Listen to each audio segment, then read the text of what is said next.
Todos. Convido a igreja para nós abrirmos as nossas Bíblias no livro de Ruth. Nós vamos dar sequência à nossa série expositiva neste livro. Hoje eu farei a leitura do capítulo de número 4. E eu convido os irmãos para acompanharem comigo a leitura.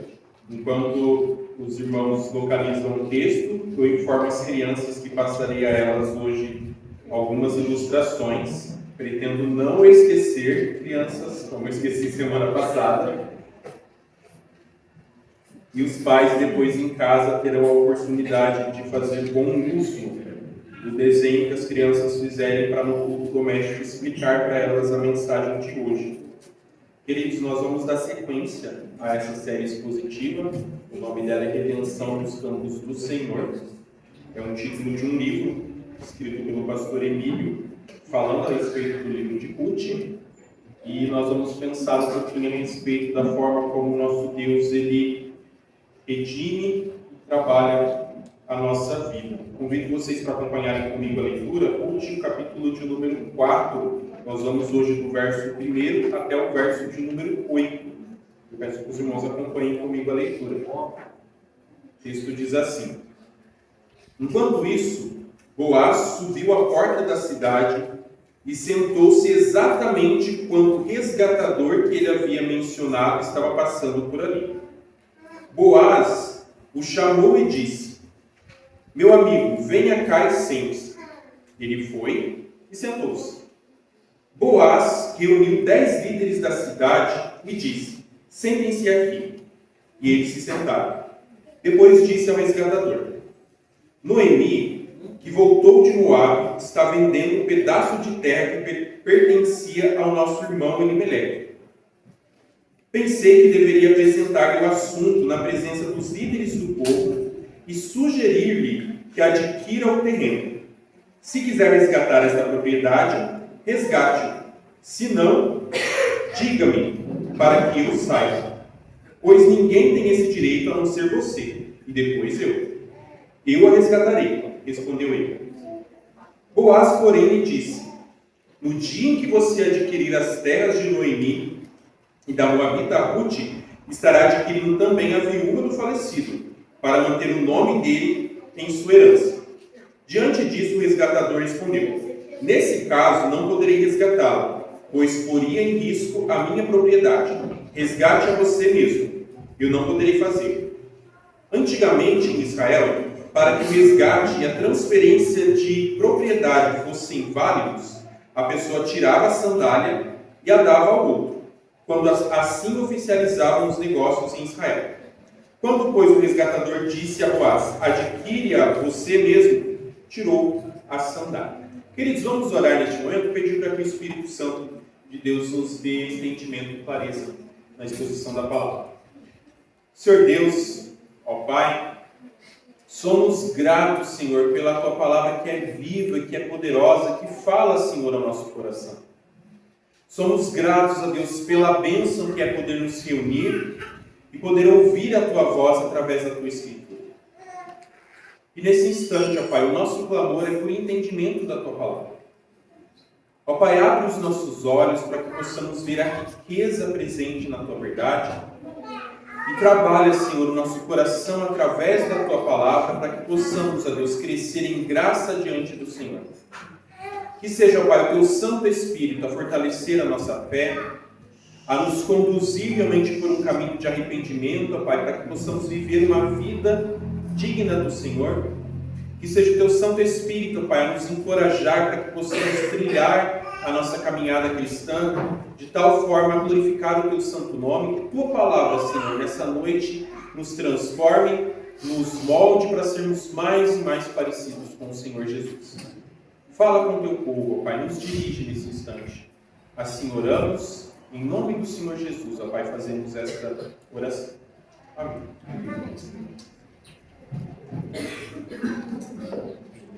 Meus irmãos, vocês já tiveram a oportunidade de assistir ao Shark Tank?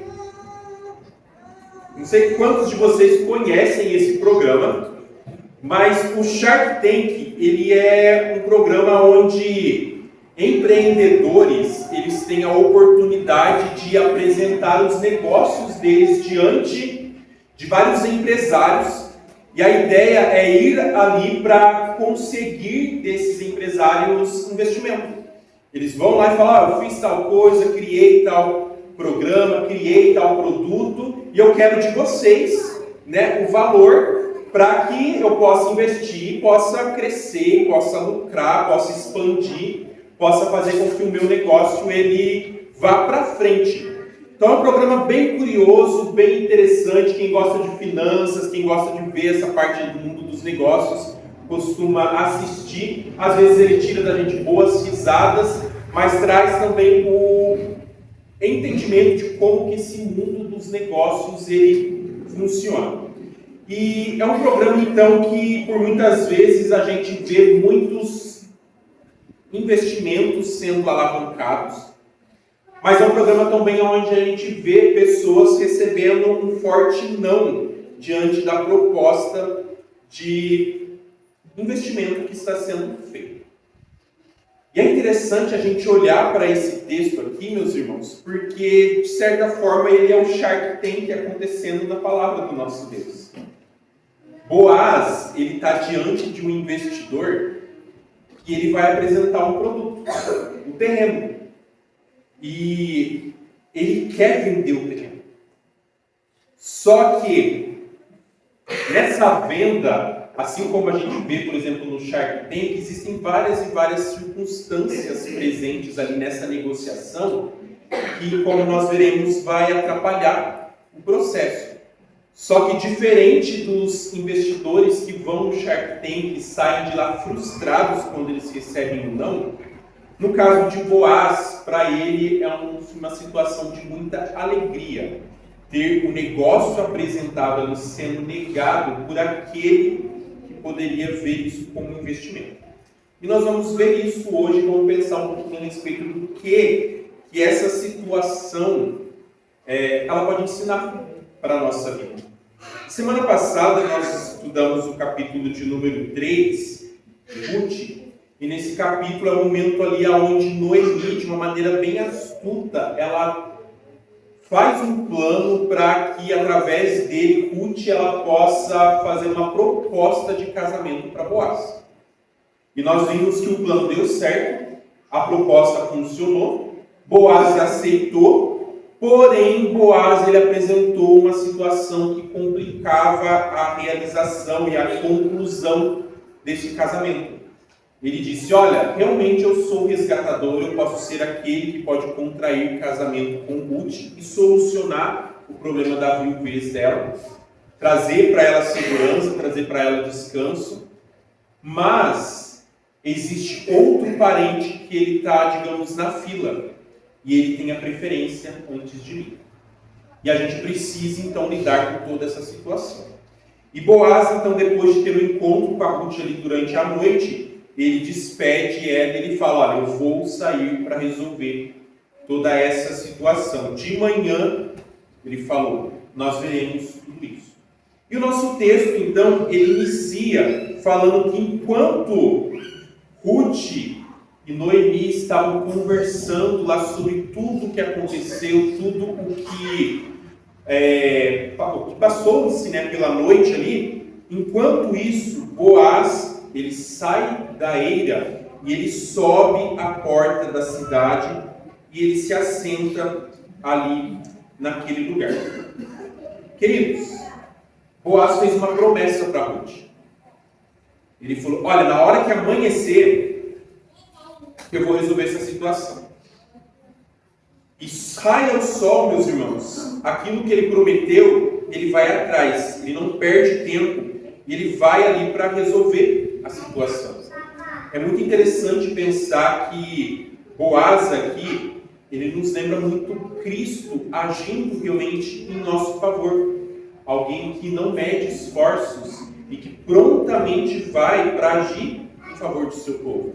Boaz aqui, queridos, ele está sendo movido por muito amor e ele tem uma prontidão para agir em favor daquela a qual ele quer realmente resgatar. Assim como o nosso Senhor Jesus Deus fez por cada um de nós. E Boaz, então, ele sai da eira e ele sobe direto para a porta da cidade. Se os irmãos estão lembrados, eu falei que as cidades eram edificadas em cima de montanhas. E o campo, o lugar onde ficava a eira, que é o lugar onde eram preparados os grãos, separados os grãos, ele fica na parte baixa. Então, semana passada nós vimos que Ruth, ela desceu para a eira, e agora Boaz, ele sobe para a porta da cidade. E a porta da cidade, ela é muito interessante, porque as portas dessas cidades aqui, meus irmãos, elas funcionavam como se fosse uma espécie de pracinha.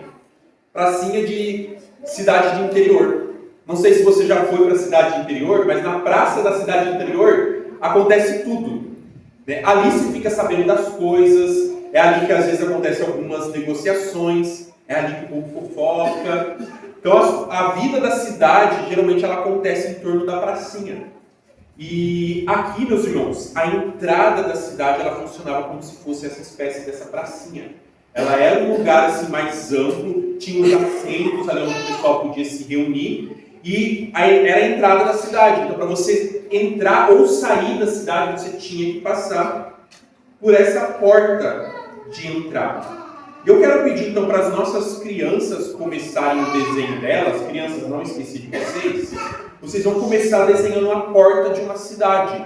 Então, desenhe uma grande porta de madeira, em volta dela aí um muro de pedras, então uma porta bem bonita aí da entrada de uma cidade. E como é um lugar de entrada e saída, meus irmãos, pela manhã, esse lugar aqui ia ser um lugar extremamente movimentado. Então pensa, quem dormiu na eira, como Boaz tinha dormido na eira, vai voltar pela cidade e vai passar por ali. Quem acordou de manhã e vai para o campo para trabalhar, vai passar por ali. Então é um lugar que ele é extremamente movimentado. Já foi no terminal de manhãzinha? Imagine aqui que é o terminal da cidade. Está todo mundo indo lá pegar o seu ônibus para ir para o seu local de trabalho. Muito movimento. É até curioso que se você olhar em alguns versículos da Bíblia, você vai ver que os profetas, quando eles iam profetizar, eles iam na porta da cidade, na pracinha da cidade, porque tinha muita gente para ouvir. E Boaz, então, meus irmãos, ele vai para lá, porque ali é o melhor lugar para ele encontrar-se com outro parente, que é o resgatador. Uma hora ou outra, esse homem ele vai passar por ali. Essa porta da cidade, meus irmãos, além de ser a entrada, a saída, ser muito movimentada, ela funcionava também como um tribunal. Quando alguém queria fazer uma negociação, quando alguém queria fazer uma compra de terreno, queria fazer qualquer tipo de acordo que envolvia a questão judicial, é ali que o povo da cidade se reunia. Então eles chamavam os anciãos da cidade, que eram os presbíteros ali da época, e eles se reuniam ali para deliberar sobre determinadas questões. E Boaz, então, ele vai para esse lugar, porque ele tem uma causa judicial para ser trabalhada. E é ali que ele vai encontrar possivelmente com o resgatador, porque ele, uma hora ou outra, vai passar por ali. E Boaz, então, vai. Ele se assenta no lugar e espera que o resgatador passe por ali, como fala o versículo 1. E, meus irmãos, a gente tem que entender que, apesar do nosso texto falar que, por acaso, esse homem chega ali, Deus está trabalhando e Ele está conduzindo a história da redenção. E não é por acaso que esse resgatador passa. É providência do nosso Deus. Desde o começo da história de Ruth, a gente está vendo Deus providente trabalhando. E não é diferente agora. O nosso Senhor está conduzindo todas as coisas. É bonito pensar, meus irmãos, que a forma como Deus está trabalhando aqui é para preparar a chegada do rei Davi, como nós vamos ver no finalzinho do capítulo. E mais do que isso, é Deus agindo com providência, porque preparar a história do rei Davi termina na preparação, culmina na preparação da chegada do Senhor Jesus. É um Deus providente trabalhando para resgatar o seu povo. E Boaz, então, ele vai ali, e quando ele vê o resgatador, o texto fala que ele chama o resgatador e fala: "Ô, meu amigo, vem cá, vamos conversar. Senta aqui." A Apesar de não estar escrito, meus irmãos, a atitude de Boaz de fazer esse homem sentar, para esse resgatador já fica implícito para ele, ó, Boaz quer conversar comigo, é alguma conversa de negócios. Então vou sentar aqui, vou ouvir o que esse homem tem para dizer. Na nossa tradução, ele usa a expressão meu amigo. Só que no original, a palavra que ele fala que é fulano. Sabe quando você usa a expressão, ô fulano, vem aqui? É isso que Boaz está falando. Então você fala, fulano, vem cá. Tem um negócio para falar com você. Queridos, Boaz sabe o nome desse homem. É claro que Boaz conhece ele. Que Boaz sabe quem ele é. Só que quando o autor de Ruth, ele escreve a história, ele não menciona o nome dele. Ele se refere a ele como fulano. E tem um motivo para ele não falar o nome dele. Para ele chamar ele de fulano. Eu não vou falar o motivo agora, depois eu falo. Só que o fato é que o senhor fulano, ele se assenta. Eu vou começar a chamar ele agora de senhor fulano, tá bom? E o senhor fulano, ele se assenta, e depois disso Boaz, ele chama 10 líderes, 10 presbíteros, os 10 anciãos da cidade, para se assentarem ali juntamente com eles, para que esses anciãos sirvam de testemunha para o assunto que vai ser tratado. Pensa no trabalho. Boaz provavelmente ficou com a noite ali, não dormiu direito, ficou pensando o que ele ia fazer. O dia raia, ele vai, sai, sobe para a porta da cidade, espera o resgatador passar, o fulano chega, ele chama ele, e agora ele fica esperando 10 líderes passarem, para ele reunir esses 10 homens, para ele poder tratar do assunto. Boaz, meus irmãos, não está fazendo isso por obrigação. Para Boaz, isso aqui é um deleite. Boaz, ele quer servir, ele quer abençoar, ele quer usar o nome dele, o prestígio dele, o tempo dele, o dinheiro que ele tem, tudo para ser bênção na vida da Ruth e de Noemi. Ele está procurando o bem-estar de Ruth, ele está preocupado com o bem-estar dela. E a partir do verso 3, então, toda a assembleia ali já foi reunida, o fulano está juntamente com eles ali, os 10 líderes estão reunidos, e eles vão tratar sobre o assunto. E Boaz, então, ele apresenta o problema ali. Só um detalhe antes de eu falar desse problema, do assunto, na verdade, que vai ser apresentado. A gente tem 12 homens reunidos. Agora eu quero que você pense o seguinte, imagina como que as demais pessoas da cidade estavam. Se você se lembra, quando Noemi voltou de Moabe, a cidade estava toda cheia de burburinho, todo mundo falando, olha lá quem chegou. O povo extremamente curioso, talvez fofoqueiro, mas cheio de burburinho e cheio de agitação, falando a respeito da chegada de Noemi. Agora, do nada, Boaz se senta lá na entrada da cidade, se senta o resgatador e a liderança. E provavelmente o pessoal está ali pensando, gente, vai acontecer alguma coisa ali. O que será que vai ter? Qual que é o papo? Qual que é o assunto? Será que Ruth e Noemi estavam sabendo dessa conversa aqui? Será que a fofoca repercutiu por toda a cidade? E chegou lá no ouvido delas que, Boaz tinha falado para você que resolveu o problema. Ele está lá conversando com a liderança. A gente não sabe ao certo. Mas o fato é que Boaz, ele senta-se ali junto ao senhor fulano e ele vai apresentar uma oportunidade de negócio para ele extremamente interessante. Crianças, quero que vocês desenhem 12 homens reunidos conversando. Um deles é Boaz, um deles é o senhor fulano, e os outros 10 aí vocês vão imaginar como eles são, vocês vão desenhar esses 12 homens conversando. E Boaz então se volta para o senhor fulano e fala assim, homem, tem uma oportunidade de negócio para você. Lembra de Noemi? Então Noemi, ela tem um campo que ela não pode cuidar. Eu estou te apresentando a oportunidade de você assumir o controle desse campo. Você, como resgatador, você está na minha frente. Se você não quiser, eu pego para mim. Só que como a lei diz que eu preciso passar a informação primeiramente para você, porque a preferência é sua, então, ó, é esse negócio que eu quero apresentar para você. O nosso texto, meus irmãos, ele fala ali, a partir do versículo 3, que Noemi, ela quer vender um pedaço de terra que pertencia a Elimeleque. Só que tem um detalhe importante para a gente pensar aqui. O nosso texto ele não está falando de uma situação de venda. Ele está falando de direito de usufruto do terreno. O que é isso? A gente tem que lembrar o seguinte: viúva, ela não tem direito à venda de terreno. Por isso que as viúvas passavam necessidade nessa época aqui.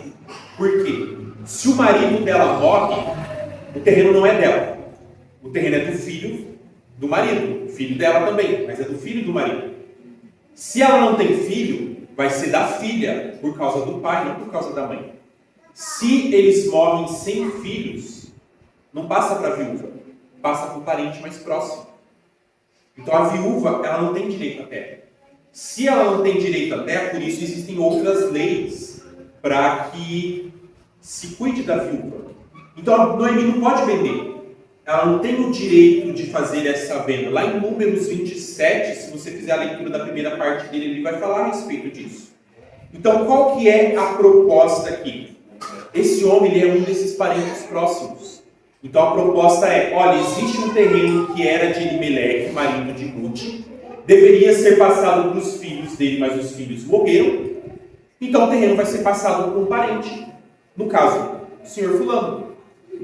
E você pegando esse terreno, fazendo o resgate dele, você ia poder usufruir da terra. Pode plantar, vender todo o fruto da terra que vai ser produzido, colhido ali. Só que a única responsabilidade dele deveria ser, ao fazer isso, pegar os lucros ali e ajudar no sustento da Noemi. Como Noemi já está em idade mais avançada, ela não pode gerar filhos. Então ele ia cuidar dela até ela morrer. E quando ele fizesse isso, depois da morte de Noemi, legalmente o terreno aí sim seria dele. Então pensa, é uma proposta extremamente interessante. Ó, você vai cuidar da Noemi um pouquinho, já está idosa, daqui a pouco ela se vai junto do Senhor, a terra vai ser sua, homem. Então olha que proposta interessante, é um investimento. Você vai poder investir em terras. E lembrando que no comecinho aqui de Ruth eu falei que Elimeleque tinha dinheiro, então provavelmente é o terreno. É um investimento. E quando o senhor fulano, então, ele ouve a proposta, ele pensa a respeito dos benefícios. Provavelmente esse homem está ouvindo, ele está pensando assim, olha a sorte grande que eu tirei aqui agora. Boaz, ele está fazendo um investimento que é extremamente rentável. E pela lei a preferência é minha, o senhor fulano pensando ali. Então olha que dia de sorte Deus está me abençoando. E é claro que eu não vou perder essa oportunidade, porque é uma oportunidade de enriquecimento. E com a riqueza vem status, vem posição. Quem sabe ele está pensando, olha, talvez eu vou ser tão rico e influente quanto o próprio Boaz. Ou quem sabe ele já era rico e ele pensa, vou ser mais ainda que o próprio Boaz. Então, meus irmãos, tem tudo para ser algo bom. Não tem por que ele negar. E por isso ele fala ali no finalzinho do versículo de Números 4. Olha, eu a resgatarei. Pode deixar comigo. Vamos fechar acordo aqui. E quando esse homem ele traz a resposta positiva, meus irmãos, não sei se você, quando leu pela primeira vez, teve essa sensação, mas provavelmente bateu aquele apertinho no coração ali e falou assim, nossa, não vai dar certo o casamento da Ruth com Boaz. Deu ruim. Boaz, não sei o que estava passando pela cabeça dele, mas ele falou que ia resolver. Nossa, será que ele pisou na bola e ele estava jogando, pensando já em resolver, mas jogar para o outro? Então quem está lendo pela primeira vez fica com essa expectativa, com esse sentimento de para onde que essa história está seguindo. Será que Ruth estava ali perto? Será que Ruth estava ouvindo toda a conversa? Se tivesse, provavelmente Ruth estava bem desanimada agora nesse momento aqui. Só que, meus irmãos, Boaz, depois que ele fala tudo isso, ele chega com uma novidade devastadora. Porque nessa proposta de negócio tem algumas entrelinhas ali nos documentos que o senhor fulano não sabia. E Boaz fala, então, homem, é o seguinte, que bom que você vai aceitar, só que tem uma novidade para você. Então, você vai assumir o campo de Noemi, vai cuidar da Noemi, mas a Ruth está no pacote também. Ruth, a Moabita, ela vai no pacote. E nessa hora, meus irmãos, o senhor fulano, ele percebe que tem uma oportunidade, mas junto com a oportunidade tem uma responsabilidade. E que não é uma responsabilidade que ele estava a fim de assumir. Boaz fala, quem quiser levar Noemi às suas terras, tem que levar Ruth também. E no caso de Ruth, ela está apta para casar. E levando Ruth, vai ter que suscitar descendência para Elimeleque, para Malom. Viria ali da família de Elimeleque através de Malom, marido de Ruth. Então, resgatar o campo, meus irmãos, significa que se o senhor fulano fizesse isso, no futuro, ele ia perder o campo. Porque se ele tivesse filho com Ruth, o campo não seria mais dele. Ia passar para esse filho que seria considerado descendência de Elimeleque. Então pensa, o senhor fulano está pensando na mente dele ali. Olha, eu vou ter que custear 2 viúvas, eu vou investir no campo, vou fazer esse campo crescer, vou fazer esse campo prosperar, só que eu não vou ter retorno nenhum. No final das contas não vai ser meu. É só gasto. Se o senhor fulano segue esse caminho não vai ser para o bem dele. Não tem opção de riqueza, de status. Não é o nome dele que vai ter repercussão aqui. É o nome de Elimeleque, o nome de Malom. Se ele for fazer isso aqui, não é para o bem dele. É para o bem das viúvas e para o bem do filho que vier depois. Então o senhor fulano avalia tudo e ele chega à conclusão de falar, melhor pular fora dessa negociação. Deixa quieto, se eu for me envolver com isso, eu não vou ter retorno. E ele abandona o negócio. E sabe o que é triste aqui, meus irmãos? O triste é que o senhor fulano, ele está pensando no nome dele. Ele quer que o nome dele seja conhecido. Ele quer que o nome dele seja engrandecido. E no final das contas, o nome dele nem é mencionado na Bíblia. Ele cai no total esquecimento. Por isso o autor de Ruth não fala o nome dele. E é triste pensar que esse homem, por pensar demais no nome dele, nele mesmo, ele caiu no esquecimento. Por outro lado, Boaz, que não está nem um pouco preocupado com o nome dele, porque Boaz ele vai cair na mesma situação. O terreno não vai ser dele, não vai ter lucro, vai ter gasto, só que ele não está preocupado com isso. E Boaz, meus irmãos, ele é lembrado até hoje, é elogiado até hoje. E esse aqui, meus irmãos, foi então um dos episódios mais curtos do programa Shark Tank, lá no Antigo Testamento.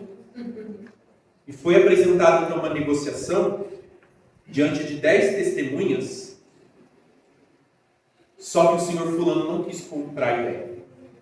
E a proposta de Boaz, de investimento num terreno, foi negada. Mas foi negada para a alegria e satisfação de Boaz. E o texto fala para a gente então que diante das 10 testemunhas, o senhor fulano, ele tira as sandálias do pé dele, uma das sandálias, e ele entrega para Boaz. Crianças, o desenho que vocês vão fazer agora é do senhor fulano entregando o chinelo dele para Boaz. O senhor fulano vira para Boaz e fala: Boaz, o campo é todo seu. Pode resgatar. Pode resgatar Noemi. Pode ficar com o campo. Ele faz isso porque para ele, meus irmãos, o investimento é uma furada. Só que esse homem mal sabe que ao rejeitar o campo, ele está rejeitando também uma proposta de casamento com uma mulher que nós vimos semana passada, que é extremamente virtuosa. No afã de querer ter mais dinheiro, esse homem recusou uma mulher que vale ouro. E como o nosso texto diz aqui, não tem muita necessidade de explicação, fala que para oficializar essa transação, o senhor fulano ele tira um dos chinelos dele e ele entrega ali para Boaz. Se perguntar, pastor, por quê? Não sei por quê. E nem adianta querer caçar que você não vai saber o porquê. O fato é que era um hábito da época ali, mas que foi esquecido. Inclusive, quando o livro de Ruth foi escrito, esse hábito já não era mais presente. Por isso, o autor escreve o verso 7, explicando já para a gente o que acontecia ali. E o senhor fulano, então, entrega ali a sandália e oficializa o acordo, falando agora, ó, Boaz, é com você. Faz o que você quiser. Queridos, quando Boaz recebe a sandália, ele recebe o direito de resgatar Ruth. Oficialmente agora ele pode fazer isso. E para o senhor fulano, para ele é prejuízo. Mas para Boaz é alegria. E Boaz, então, agora legalmente falando, ele está com o caminho livre para ele realizar o resgate e poder casar com Ruth. O que vai acontecer? Semana que vem a gente vê o que vai acontecer. Mas até lá, eu quero colocar uma única lição hoje aqui para todos nós. Eu quero que você pense o seguinte: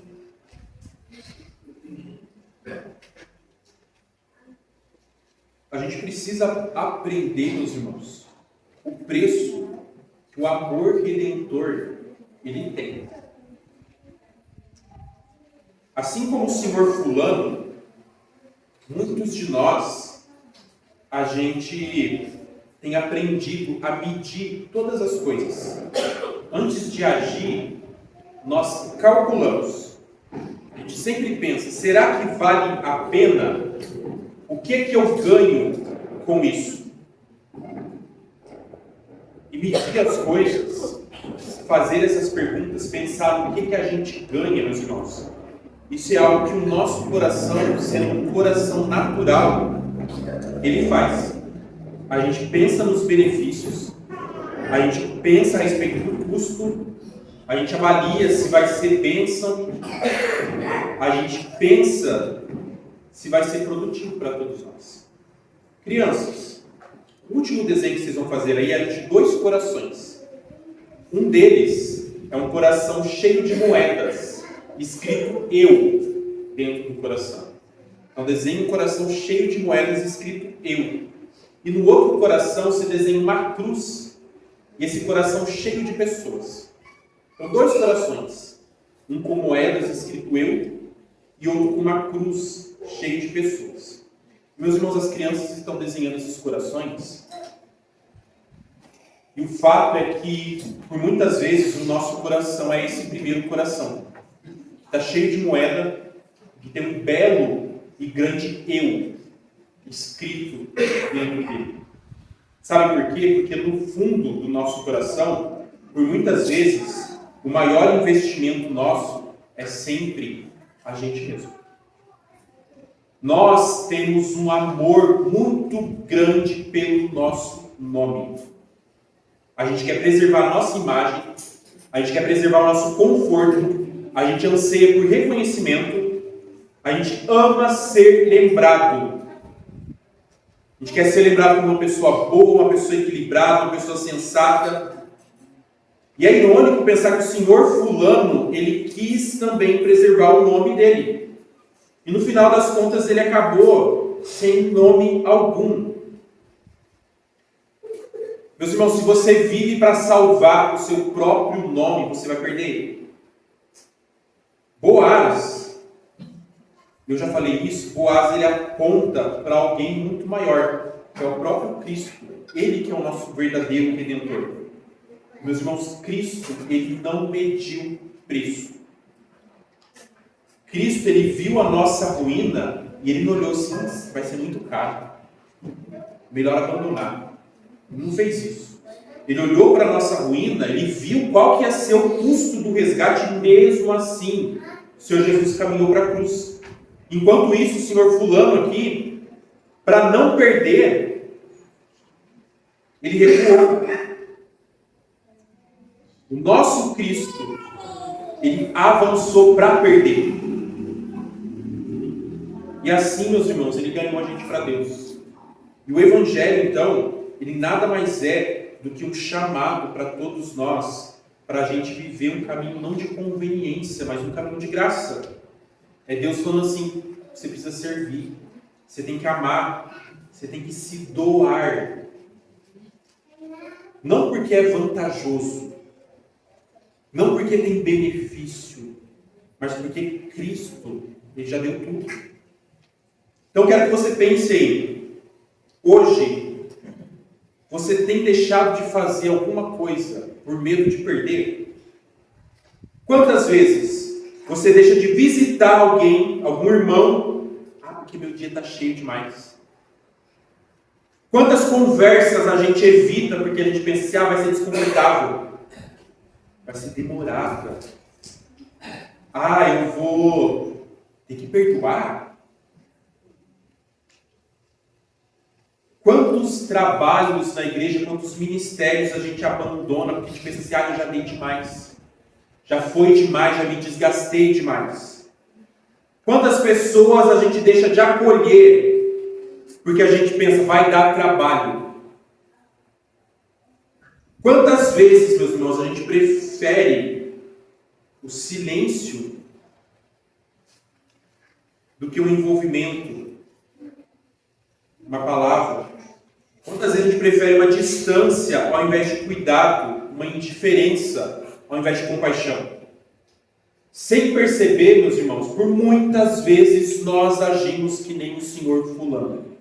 Porque a gente olha para a vida cristã e a gente olha para o custo e a gente fala, é alto demais, eu não quero perder.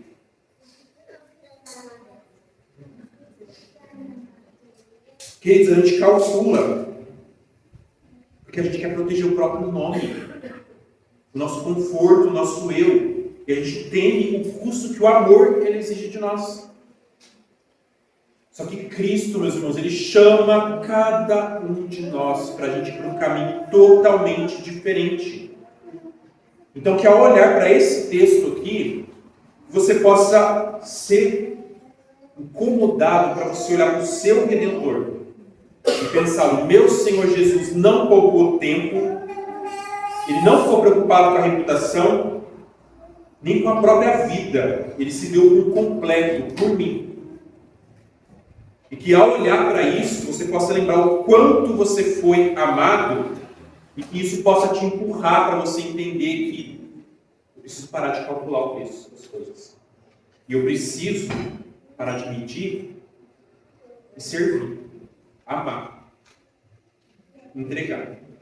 Queridos, que o nosso Deus trate o nosso coração para que o nosso amor seja para fazer o nome de Deus conhecido, o nome de Deus glorificado.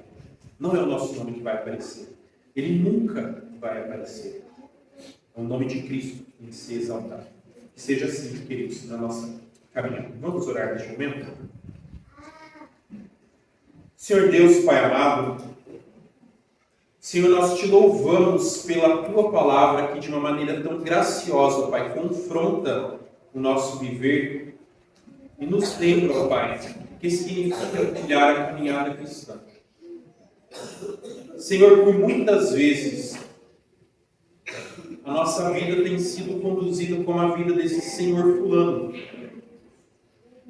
Ó Pai, nós temos avaliado tudo, ó Pai, e pensado no custo das coisas.